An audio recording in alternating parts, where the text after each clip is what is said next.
We are adding a couple fractions together, so our focus right now is on these denominators because we need to have the denominators look exactly the same. And to do that, we're going to factor them. So I've already taken the step of factoring each denominator as best I can. And now that that's complete, that's just a matter of looking at this and factoring it, looking at this and factoring it. Something we've done many, many times. Now that that factorization is complete, I can focus on finding that least common denominator, which is going to include all the factors that are in any of my denominators.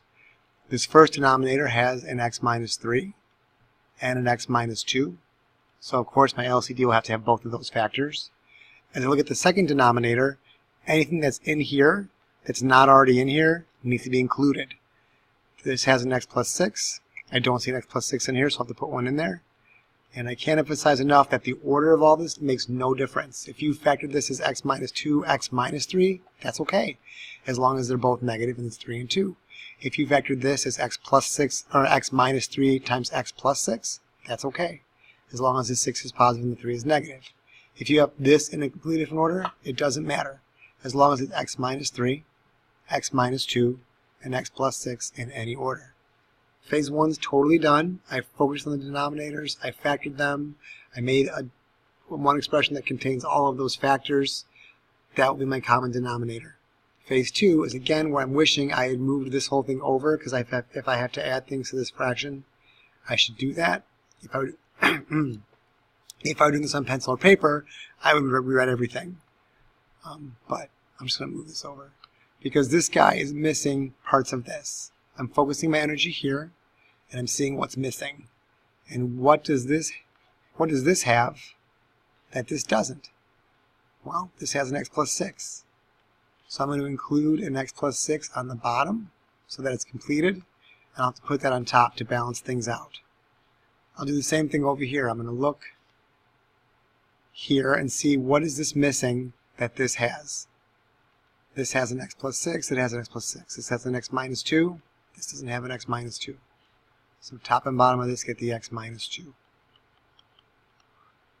Now, both denominators have all pieces, and that'll be my common denominator, so I'll write that down. Again, order doesn't matter at all. It just needs to have an x plus 6, an x minus 3, an x minus 2 in any order. The other thing I'm going to do is, for a subtraction problem, before I do anything else, turn the subtraction into addition and make this a negative. And now I'm going to clean things up. So back from Algebra 1, I know this makes 3x plus 18. I've taken care of that minus sign, so I'll take a negative 3 and distribute it, getting a negative 3x and a positive 6. You'll notice I'm not even thinking about this. It's done. All my energy is focused on red here.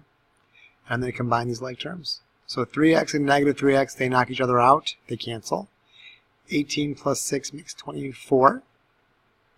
And that'll all be over my denominator of x minus 3, x minus 2, x plus 6. I'm not going to multiply this out. I'm not going to cancel anything else. I'm going to call it good and be on my way. So, over the steps. Factor each denominator. We factor the denominators. Find the LCD by making sure anything that's in any LCD, any denominator is in your LCD. Look at each fraction separately and give it the missing piece, and then clean up the top. If you take it one step at a time and focus just on the part that's in front of your face, it's not that hard. You can do it. I believe in you.